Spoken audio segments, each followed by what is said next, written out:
Hello friends, வணக்கம். இன்றைக்கு exams, அதாவது பிஎஸ்எம்எஸ் முடித்த பிறகு வாட் ஆர் த ஆப்பர்ச்சுனிட்டிஸ், பிஎஸ்எம்எஸ்க்கு பிறகு என்னென்ன டைப் ஆஃப் எக்ஸாமினேஷன்ஸ் நீங்கள் எழுதலாம் அப்படின்ற ஒரு விஷயத்தை என்னால் முடிஞ்ச வரைக்கும் A to Z தொகுத்துருக்கேன்.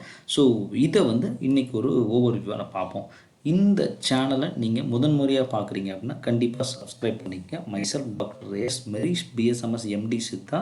So these are my profile and research digest அப்படின்னு சொல்லக்கூடிய ஒரு ஹெல்த் அவேர்னஸ் சேனலும் நம்மகிட்ட ரன் ஆகிட்டுருக்கு. And you can follow me and twitter, sorry insta ஹேண்டில்லையும் நீங்கள் என்ன ஃபாலோ பண்ணிக்கலாம், மறந்துட வேண்டாம்.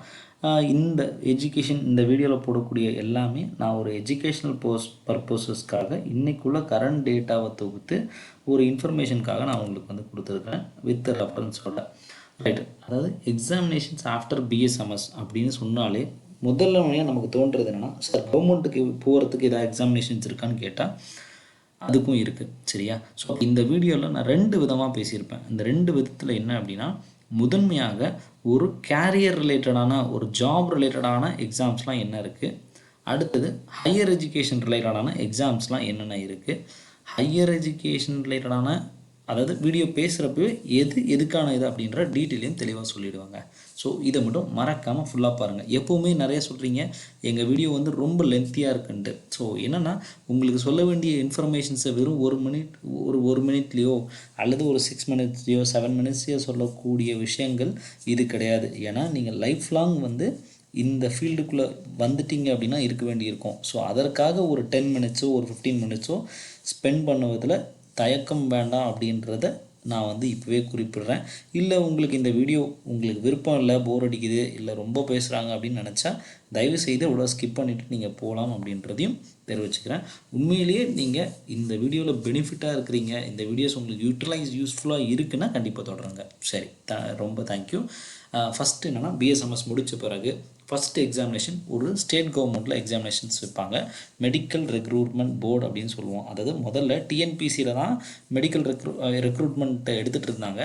அதன் பிறகு செப்பரேட்டாக எம்ஆர்பின்னு ஒன்று கொண்டு வந்து அதுக்கு கீழே மெடிக்கல் ரெக்ரூட்மெண்ட் சிஸ்டத்தை உள்ளே இன்க்ளூட் பண்ணாங்க. ஸோ அதில் தான் தமிழ்நாடு பொறுத்தவரை இதில் நடந்துட்டுருக்கு. இதே கேரளா பிஎஸ்சின்னு சொல்லிட்டு அவங்களுக்கு செப்பரேட்டாக மெடிக்கல் போர்டு இருக்குது. ஏன் கேரளாவையும் இன்க்ளூட் பண்ணுறேன்னா, அங்கே நமக்கு ஒரு சித்தா காலேஜ் இருக்குது இல்லையா?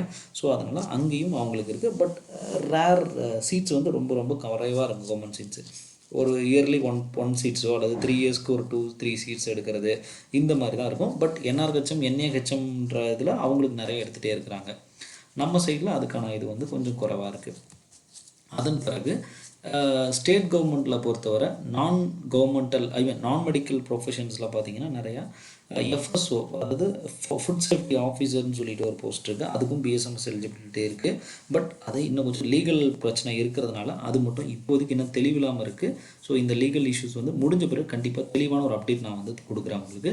ஏன்னா இது கிளியரானால் தான் உங்களுக்கு சென்ட்ரல் ஃபுட் சேஃப்டி ஆஃபீஸர் அப்படின்னு சொல்லிட்டு ஒரு இது இருக்குது. அதுக்கும் டாக்டர் தான் எலிஜிபிள். ஸோ அதுவுமே ஒரு சில விஷயங்கள் சொல்கிறேன் நான் உங்களுக்கு. அடுத்தது அது இல்லாமல் பப்ளிக் சர்வீசஸ் அப்படின்னு சொல்லிட்டு ஒரு சில இதெல்லாம் இருக்குது. குரூப் 1, குரூப் 2, குரூப் 3, இந்த மாதிரி எல்லா எக்ஸாமினேஷனுக்கும் நம்ம டிகிரி எலிஜிபிள். இது எல்லாருமே அதுதான் போகணுன்னு சொல்லலை. ஒரு சிலவங்க பேஷனாக இருப்பீங்க, நான் ஏதாவது டிகிரி படித்து கண்டிப்பாக நான் இது படிக்க போகிறேன் அப்படின்னு நினச்சா தயவுசெய்து நீங்கள் இது படிச்சுட்டுமே அதுக்கு போகலாம். அப்படி எந்த வித மாற்றமும் அதில் இல்லை.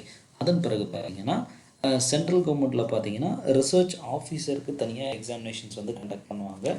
அது CCRS, central council for research இன் சித்தா அப்படின்னு சொல்லக்கூடிய இந்த ஆர்கனைசேஷன் நடத்துகிற மாதிரி இருக்கும்.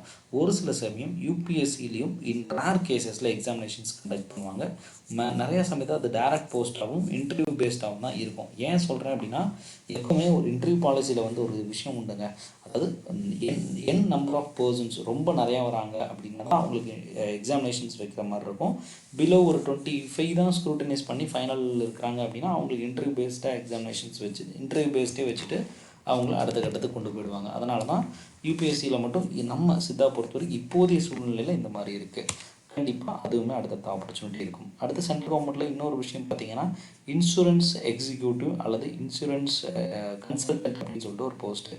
இது ஏன் சொல்கிறேன்னா, ரீசனாக நியூ இந்தியா இன்சூரன்ஸில் பார்த்தீங்கன்னா பிஎஸ்எம்எஸ், பிஏஎம்எஸ், பிஹெச்எம்எஸ், பியூஎம்எஸ் இது எல்லாமே ஒரு டாக்டர்ஸ் எலிஜிபிள் அப்படின்ற ஒரு விஷயத்தை உள்ளே கொண்டு வந்திருந்தாங்க.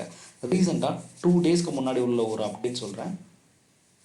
ஏன்னா நம்ம சேனல் கரண்ட் சிஸ்டம் அப்டேட்டாக உங்களுக்கு தெளிவாக இருக்கும். ஏன்னா நான் ஒரு விஷயத்தில் தெளிவாக இருக்கேன்னா என்னை ஃபாலோ பண்ணுறவங்களும் அந்த அளவுக்கு தெளிவாக இருக்கணும் அப்படின்றத விரும்பக்கூடியவன் நான். ஸோ என்னென்னா இன்றைக்கி ஏன்னா டெய்லி நான் என்ன அப்டேட் பண்ணிக்கலாம் அப்படின்னா என்னை சுற்றி இருக்கிற என்னோடய ஸ்டூடெண்ட்ஸோ என்னன்னு பார்த்து அவங்க ஒரு சில அப்டேட்ஸ் வந்து கேட்டுகிட்டே இருப்பாங்க. ஸோ அவங்களுக்கு நம்ம இன்ஃபர்மேஷன் ஷேர் பண்ணுறோன்னா first we have to be updated in current pin point லெவலில் நம்ம வந்து அப்டேட்டாக இருக்கணும். ஸோ இது வந்து என்னன்னா 2 டேஸ்க்கு முன்னாடி நம்மளுடைய மினிஸ்ட்ரி ஆஃப் ஆயுஷில் பார்த்திங்கன்னா சித்தா ஆயுர்வேதா, யோகா, யுனானி இதுக்கு எல்லாருக்குமே ஹோமியோபதி இதெல்லாம் சேர்த்து ஒரு இன்சூரன்ஸ் ஒரு பாலிசி ஒன்று க்ரியேட் பண்ணுறாங்க. இந்த இன்சூரன்ஸ் பாலிசின்ற ஆல்ரெடி ஆயுஷ் சிஸ்டத்துக்கு இன்சூரன்ஸ் இது உண்டு, 15,000 வரைக்கும் கிளைம் வந்து உண்டு. பட் இது இன்னும் எக்ஸ்டெண்ட் பண்ணுறாங்க, இன்னும் எக்ஸ்க்ளூசிவ் இது பாலிசி வந்து வந்துட்டுருக்கு. அண்டு இன்னொரு அப்டேட் கூட நான் உங்களுக்கு இந்த விஷயத்தில் சொல்கிறேன். 1 வீக் முன்னாடி national commission for Indian system of medicine என்ன பண்ணி எனக்கு ஒரு மெயில் கொடுத்துருந்தாங்க. அந்த மெயிலில் பார்த்தீங்கன்னா இது travel AYUSH treatment travel visa அப்படின்னு சொல்லிட்டோன்னே இப்போ யாரெல்லாம் ஸ்டாண்டர்டான கிளினிக் வச்சு ரெஜிஸ்டர்ட் கிளினிக்காக இருக்கோ உங்கள் கிளினிக்கில் இன்சூரன்ஸ் கிளைம் பண்ணக்கூடிய ஆப்ஷன்ஸ்லாம் இருக்குது அப்படின்னா உங்களுக்கு ட்ராவல் விசா நீங்கள் வந்து இந்த மாதிரியான ஒரு மெடிக்கல் டூரிசம் சார்ந்த விஷயத்தை நீங்கள் கையில் எடுக்க போகிறீங்க அப்படின்னா ஃப்யூச்சரில் பெரிய ஹாஸ்பிட்டல் கட்டி அந்த சமயத்தில் இது வந்து உங்களுக்கு ஒரு வாய்ப்பாக அமையும். ஸோ இதெல்லாம் தான் ஃப்யூச்சரில் இருக்கக்கூடிய க்ரோத்ஸு. சரி, அடுத்தது சிஎஃப்எஸ்ஓ அப்படின்னு சொல்கிறது central food safety officer. So இதெல்லாம் சின்ன சின்ன இஷ்யூஸில் இருக்குது சிஎஃப்எஸ்ஓ மட்டும். ஸோ இப்போ தான் கொஞ்சம் கொஞ்சமாக நம்ம வந்து டெவலப் ஆகிட்டு இருக்குது. ஸோ அதனால் இருக்கிற விஷயத்தை தெளிவாக சொல்லிடுறேன். சரி, அப்ராடில் நீ போய் ப்ராக்டிஸ் பண்ண முடியுமான்னு கேட்டேன். இப்போதைக்கு அந்த ப்ராக்டிஸ்க்கான ஆப்பர்ச்சுனிட்டி கொஞ்சம் கூட இல்லை அப்படின்றது தான் நிதர்சனம். இப்போது நிறைய இடத்துல அப்ராட் ஆப்பர்ச்சுனிட்டிஸ் பார்த்தீங்க அப்படின்னா இந்த கோர்ஸ் முடிச்சுட்டு எம்பிஏவோ அல்லது வேறு ஏதாவது அடிஷ்னல் டிகிரிஸ் படிச்சுட்டு அந்த அடிஷ்னல் டிகிரிக்கான ஒரு ஜாபை நீங்கள் பண்ண முடியுமே ஒழிய பிஎஸ்எம்எஸ் படிச்சுட்டு இந்த கோர்ஸ்க்கான ஜாபை நீங்கள் அங்கே பார்க்க முடியாது. ஸோ இன்னும் ஃப்யூச்சரில் கண்டிப்பாக இதெல்லாம் நிவர்த்தி செய்ய வேண்டிய ஒரு விஷயமாக இன்றைக்கி வந்திருக்கு. அதன் பிறகு எம்டி போஸ்ட் கிராஜுவேட் இது வந்து இதெல்லாம் உங்களுக்கு எஜுகேஷன் ரிலேட்டடாக தான் வரும். எம்டி படிக்கலாம் அல்லது எம்எஸ்சி ஃபார்மகாலஜியோ அனட்டமியோ ஃபிசியாலஜியோ அல்லது உங்களுக்கு என்ன தோன்றது பிடிக்கக்கூடிய விஷயமா இருக்குது இதை படிச்சுட்டு அடுத்தது பிஹெச்டி போவாங்க. அப்படி இல்லைன்னா போஸ்ட் டாக்டரல் ஃபெலோஷிப் வந்து அப்ராடில் போயிடுவாங்க. இந்த மாதிரி ஆப்பர்ச்சுனிட்டிஸும் வந்து இருக்குங்க. ஸோ அதனால் குறிப்பாக பிஹெச்டி என்ட்ரன்ஸ் வந்து பார்த்திங்கன்னா செப்பரேட்டாக நேஷ்னல் இன்ஸ்டியூட் ஆஃப் சித்தாவும் நடத்துகிறாங்க, சிஎஸ்ஐஆரும் நடத்துகிறாங்க. ஐசிஎம்ஆரும் அவங்க ஒரு சில பிஹெச்டி இது டைரெக்டாக இன்டர்வியூ மூலிமா வந்து எடுத்துக்கிற வாய்ப்பும் இருக்குது. ஸோ இதெல்லாம் நம்ம ரெகுலராக பார்த்துட்டே இருக்கணும்.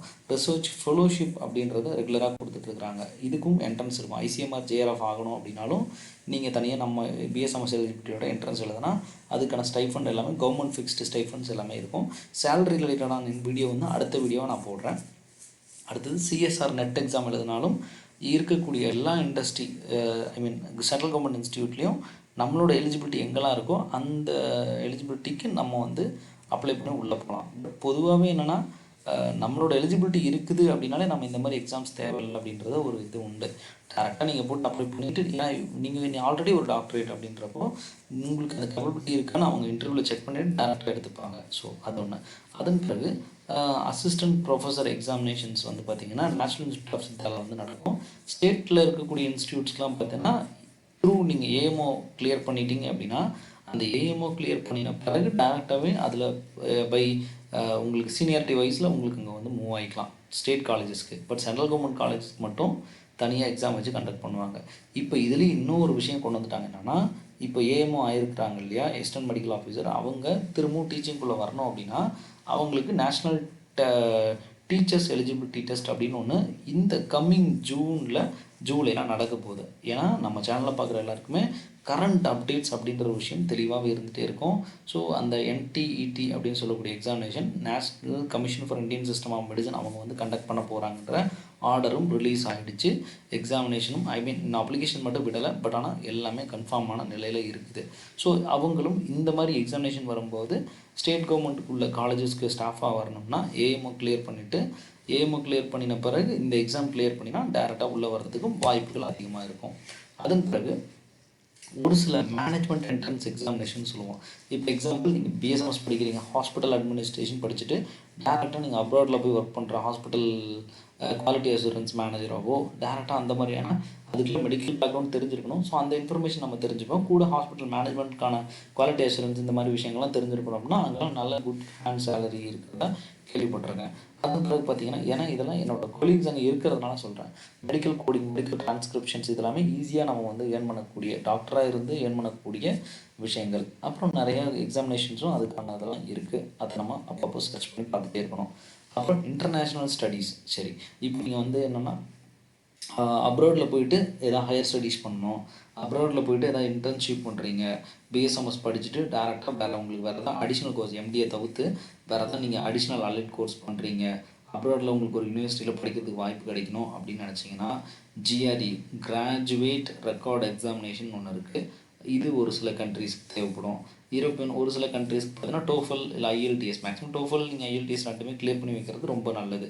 ஸோ இதுவுமே உங்களுக்கு அப்ராடில் ஒர்க் பண்ணுறதுக்கோ, ஸ்டடீஸ்க்கான இது ஹையர் ஸ்டடீஸ்க்கு போகிறதுக்கோ, அல்லது நீங்கள் ஏதாவது இன்டர்ன்ஷிப் பண்ணணும்னு நினைக்கிறீங்க, இந்த பிஎஸ்எம்எஸ் முடிச்சிட்டிங்க, எம்டி படிக்கல, வேறு ஏதாவது உங்களுக்கான படிப்புக்கு போயிருக்கிறீங்க, அங்கே ஏதாவது படிப்பில் இன்டர்ன்ஷிப் சம்மந்தமான ஏதாவது விஷயம் பண்ணணும்னாலும் இந்த இதை கிளியர் பண்ணியிருக்கிறப்போ ஈஸியான போகிறதுக்கான ஆப்பர்ச்சுனிட்டியை வழிவகுக்கும் அப்படின்றத மறந்துட வேண்டாம்.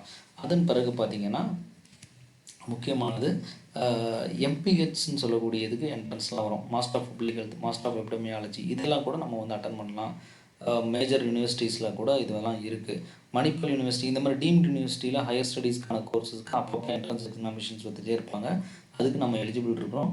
அதெல்லாம் நீங்கள் ரெகுலராக பார்த்துட்டே இருக்கணும். ரைட், இதெல்லாம் விடுங்க. அடுத்தது, சார் அதர் கண்ட்ரீஸில் நான் போய் ப்ராக்டிஸ் பண்ண முடியாதுன்னு சொல்லிட்டீங்க, பட் அங்கெல்லாம் என்ன சார் எக்ஸாமினேஷன்ஸ் இருக்குது, அங்கெல்லாம் நம்ம ஆயுர்வேதா டாக்டர்ஸ்லாம் பார்த்திங்கன்னா நிறைய ப்ராக்டிஸ் பண்ணுறாங்களே, how it is possible, how come possible அப்படின்லாம் நிறைய பேர் கேட்பீங்க. ஸோ அதை ஒரு சின்ன ஒரு அவுட்லைனாக பார்ப்போம். அதாவது பார்த்திங்கன்னா யுனைடெட் ஸ்டேட்ஸில் இசிஇ எக்ஸாமினேஷன் சொல்லிட்டு, இல்லைனா டபிள்யூஇஎஸ் அப்படின்னு சொல்லிட்டு ஒரு எக்ஸாமினேஷன்ஸ் இருக்குது. ஆயுர்வேத டாக்டர் அவங்களோட கிரெடென்ஷியலை யூஎஸில் அந்த ஸ்டாண்டர்டுக்கு ஏற்ற மாதிரி நீங்கள் வந்து இந்த எக்ஸாமினேஷனை கிளியர் பண்ணி மீட் அவுட் பண்ணிட்டா அங்கே நீங்கள் ப்ராக்டிஸ் பண்ணலாம். அப்புறம் national Ayurveda medical association certification சொல்லிட்டு ஒன்று இருக்குது, அதுவும் கண்டிப்பாக வாங்க வேண்டியிருக்கும். ஸோ அந்த எக்ஸாமினேஷன் கிளியர் பண்ணிவிட்டு இந்த அசோசியேஷனில் நீங்கள் ரெஜிஸ்ட்ரேஷன் பண்ணிவிட்டு அப்புறம் அங்கே உள்ள பர்டிகுலர் எங்கே ப்ராக்டிஸ் பண்ண போகிறீங்களோ அங்கே வந்து நீங்கள் லைசன்ஸையும் வாங்கிக்கிட்டு ப்ராக்டிஸ் பண்ணுற மாதிரி இருக்கும். இதே வந்து பார்த்திங்கன்னா கனடா பேஸ்டு இங்கெல்லாம் போயிட்டால் அங்கேயும் ஏபிஎஸ்சின்னு சொல்லக்கூடிய எக்ஸாமினேஷன்ஸ் வந்து கிளியர் பண்ணணும். அங்கேயும் உங்களுடைய எஜுகேஷனல் க்ரெடென்ஷியல் அசஸ்மெண்ட் பண்ணக்கூடிய வாய்ப்புகளும் அங்கே வந்து அதுக்கான தனி எக்ஸாமினேஷன்ஸு க்ரைட்டீரியாஸ் வந்து இருக்குது. இதே யூகே போனீங்கன்னா அங்கேயும் ஏபிஐ எக்ஸாமினேஷன்ஸ் வந்து செப்பரேட்டாக ஆயுர்வேதாவுக்கு நீங்கள் எடுக்கிறாங்க. அப்புறம் கூடவே ஜிஆர்சிடி, சிசிடின்னு சொல்லிட்டு காம்ப்ளிமெண்ட்ரி தெரப்பிஸ்க்கான ரெகுலேட்டரி கவுன்சில் இருக்குது. அங்கே வந்து நம்ம ப்ரொஃபஷனல் அந்த ப்ரொஃபஷனல் ஸ்டாண்டர்ட்ஸை வந்து நம்ம வந்து அங்கே வந்து நம்ம மேபி இன்டர்வியூ எக்ஸாமினேஷனும் இது பண்ணி நம்ம கிளியர் பண்ண வேண்டியிருக்கோம். ஆஸ்திரேலியாலையும் இதே போல் உண்டு. ஆஸ்திரேலியன் ஆயுர்வேதா அசோசியேஷன் சொல்லிட்டு அதில் ஃபஸ்ட்டு மெம்பர் ஆகணும். மெம்பர் ஆன பிறகு அதன் பிறகு உங்களோட இதை ரெகுலேட்டரி அத்தாரிட்டியோட கனெக்ட் பண்ணிவிட்டு உங்களுக்கு அந்த கேப்பபிலிட்டி இருக்கா, உங்களோட சர்டிஃபிகேட்ஸ் எல்லாம் ஒரிஜினலானு செக் பண்ணிவிட்டு அங்கே உள்ள கவர்மெண்ட் பாலிசி படி உங்களுக்கு வந்து ப்ராக்டிஸ் பண்ணுறதுக்கு அலோவ் பண்ணுவாங்க. ஸோ அங்கெல்லாம் ப்ராக்டிஸ்லாம் பார்த்தீங்கன்னா இங்கே வாங்குற மாதிரி நீங்கள் பேஷண்ட்டுக்கு டேரெக்டாக காசு வாங்கிட்டு டேரெக்டாக நீங்கள் மெடிசன் கொடுத்தோம் அப்படிலாம் பண்ண முடியாது. அங்கே எல்லாமே த்ரூ இன்சூரன்ஸ் ஏஜென்ட்ஸ் தான். டேரெக்டாக நீங்கள் பேஷண்ட்டை வந்து மெடிசன் கொடுத்துருவீங்க, இன்சூரன்ஸ் கம்பெனி தான் உங்களுக்கு பே பண்ணும். ஸோ இந்த மாதிரி ஏகப்பட்ட விஷயங்கள் இருக்கிறதுனால தான் இவ்வளோ ரெகுலேஷன்ஸ் வந்து அப்ராட் கண்ட்ரீஸில் இருக்குது. இன்னும் சித்தாக்கான ரெகுலேஷன்ஸ் இப்போ தான் இன்சூரன்ஸுக்கான விஷயங்களும் நடந்துகிட்ருக்கு. அப்புறம் WHO ஸ்டாண்டர்ட்ஸ்க்கு வந்து கொண்டு வந்துட்டுருக்குறாங்க. மார்பிடிட்டி கோட்ஸ்ன்னு சொல்லுவாங்க. இதெல்லாம் உங்களுக்கு வந்து உள்ளே வரும்போது உங்களுக்கு புரியும். இந்த மாதிரி நிறைய விஷயங்கள் கொண்டு வந்துட்டுருக்காங்க. ஐசிடின்னு சொல்லக்கூடிய இன்டர்நேஷ்னல் கிளாஸிஃபிகேஷன்ஸ் ஆஃப் டிஷஸ் அப்படின்னு சொல்லுவோம். இது இப்போ எக்ஸாம்பிள் ஃபீவர்னு தெரியும், ஆனால் சித்தால அதை சுரம்னு சொல்லுவோம். பல பித்த சுரம், கபசுரம்னு இருக்குது. இந்த இதுக்கெலாம் ICT classification for Siddha diagnosis அப்படின்னு சொல்லிட்டு ஒன்று கொண்டு வந்துருக்குறாங்க. இதெல்லாம் இன்னும் ஃப்யூச்சரில் நிறைய இடத்துல இம்ப்ளிமெண்ட் ஆகிற சமயத்தில் கண்டிப்பாக அப்ராடில் நமக்கான ஆப்பர்ச்சுனிட்டிஸ் அப்படின்றது கண்டிப்பாக இருந்துகிட்டே இருக்கும். இந்த சமயத்தில் டாக்டர் திருநாராயணன் அப்படின்னு சொல்லக்கூடிய ஒரு சீனியர் ஃபிசிஷியனை நான் வந்து நினைவு கூறுறேன்.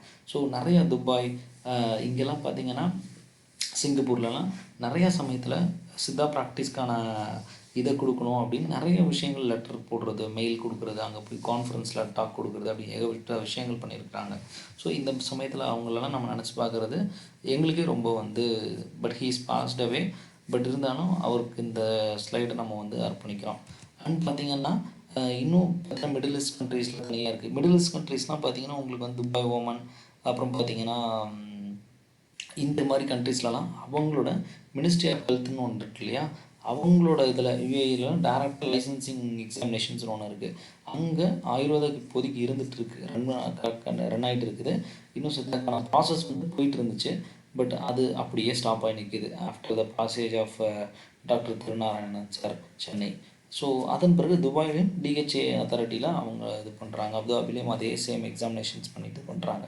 சித்தாவை எப்போ இன்க்ளூட் பண்ணுவாங்க அப்படின்றது ஃப்யூச்சரில் கண்டிப்பாக அதுக்கான நல்ல ஒரு ப்ராப்பரான ஒரு லீடர்ஷிப் கிடைக்குது அப்படின்னா கண்டிப்பாக இதுக்கான வாய்ப்பு இருக்கும் அப்படின்றத நான் கண்டிப்பாக மறுக்கலை. ஃப்யூச்சர்ஸ் வந்து ரொம்பவே நல்லாயிருக்கும். பட் எல்லாமே நம்ம த்ரைவ் ஹார்ட் அப்படின்ற ஒரு விஷயம் மட்டும் மனசில் இருந்துகிட்டே இருக்கணும். எல்லாமே லட்டு மாதிரி முடித்தோன்னா உனக்கு சம்பளம் நீங்கள் நினைக்கிற மாதிரி 60 லட்சமோ 1 லட்சமோ கையில் வந்து சேராது. நீங்கள் உழைச்சி நீங்கள் சம்பாரித்து நீங்கள் த்ரைவ் ஹார்ட் அப்படின்ற ஒரு விஷயத்த மனசில் வச்சுக்கிட்டிங்கன்னா தான் நீங்கள் உழைக்கணும், நீங்கள் படிக்கணும், படித்து நீங்கள் சம்பாதிச்சு கொண்டு வந்தீங்கன்னா தான் நம்ம வீடும் இதாக நல்லாயிருக்கும், இதுவும் நல்லாயிருக்கும். ஸோ அதனால் நல்லா வைஸராக சூஸ் பண்ணி உங்களோட ஆப்ஷன்ஸை எடுங்க. கண்டிப்பாக நான் இதுதான் படிப்பேன், மக்களுக்கு சேவ் பண்ணியே ஆவன்னு நினச்சா கண்டிப்பாக நீங்கள் உள்ளே வரலாம். ஸோ வேறு எந்த தப்பட்டும் வேண்டாம். ஸோ மேலும் இன்னொரு விஷயம் சொல்ல மறந்துட்டேன், சாரி. இது ரயில்வேஸ்லேயும் நிறைய எக்ஸாமினேஷன்ஸ் இப்போதைக்கு எக்ஸாமினேஷன்ஸ் இல்லை, பட் போஸ்ட் வந்து போடுறாங்க. அது வந்து டேரக்ட் இன்டர்வியூ போஸ்ட்டில் தான் இருந்துகிட்டே இருக்குது. ஸோ இதுக்கு எக்ஸாமினேஷன்ஸ் எதுவும் கிடையாது. அதனால் அதை மட்டும் ஒரு இன்ஃபர்மேஷன்ஸாக உங்களுக்கு வந்து நான் ஷேர் பண்ணுறேன். அதன் பிறகு பார்த்தீங்கன்னா இந்த கவுன்சிலிங் சென்ட்ரல் கோட்டாவில் எடுக்கணும்னு நினச்சிங்கன்னா இந்த வெப்சைட்ஸை வந்து கீப் ஆன் ஃபாலோவிங் பண்ணிகிட்டே இருங்க. அண்ட் ஸ்டேட்டில் எடுக்கணும்னா இந்த வெப்சைட் வந்து ஃபாலோ பண்ணுங்கள். நிறைய அப்ளிகேஷன்ஸ் விடும்போது உங்களுக்கு இந்த இன்ஃபர்மேஷன்ஸ் இந்த சேனலில் ரெகுலராக ஃபாலோ பண்ணிகிட்டே இருப்பேன். மேலும் வேறு டவுட்ஸ் அப்படின்னா கமெண்ட்டில் ஷேர் பண்ணுங்கள். இன்னும் நிறைய டவுட்ஸ் நீங்கள் கேட்டிருக்கீங்க. கண்டிப்பாக இன்னும் அப்கமிங் வீடியோஸ் உங்களுக்காக ரெடி ஆகிட்டே தான் இருக்குது. டியூ டு பிஸி ஷெடியூல் என்னோடய வீடியோஸ் எல்லாமே நைட் தான் மேக் பண்ணுறதுனால உண்மையிலே என்னால் அந்த உங்களால் ஃபுல்லாக கொடுக்க முடியல அப்படின்றதுக்கு நீங்கள் மன்னிக்கணும். அதன் பிறகு பார்த்தீங்கன்னா என்னோடய சேனல் ரிசர்ச் டைஜஸ்ட்டை சப்ஸ்கிரைப் பண்ணிக்கோங்க. அண்ட் கீழே இருக்கிற வாட்ஸ்அப் சேனல் லிங்க்லேயும் கண்டிப்பாக ஜாயின் பண்ணிக்கோங்க. நிறைய இன்ஃபர்மேஷன்ஸ் உங்களுக்காக இந்த சேனலில் காத்துருக்கு. அல்ல நீங்கள் கேட்டுக்கிட்டிங்கன்னா கண்டிப்பாக அதை வந்து கண்டிப்பாக நான் ஷேர் பண்ணாமல் விட மாட்டேன். அண்டு கவுன்சிலிங் கட் ஆஃப் இந்த ரிலேட்டடான விஷயத்தில் ஃபஸ்ட்டு பயப்படாதீங்க. ஃபஸ்ட்டு சித்தா சிஸ்டம்னா என்ன, எப்படி, எந்த பேசிக்கான விஷயங்களை ஃபஸ்ட்டு தெரிஞ்சுக்க பாருங்கள். கட் ஆஃப்னு ஒரு டைம் வரும், கண்டிப்பாக அந்த டைமில் நான் ஷேர் பண்ணுறேன். இப்போ அதை நினச்சி பயப்படாதீங்க. Thank you very much. Keep on subscribing and keep on following. Thank you, bye, good night.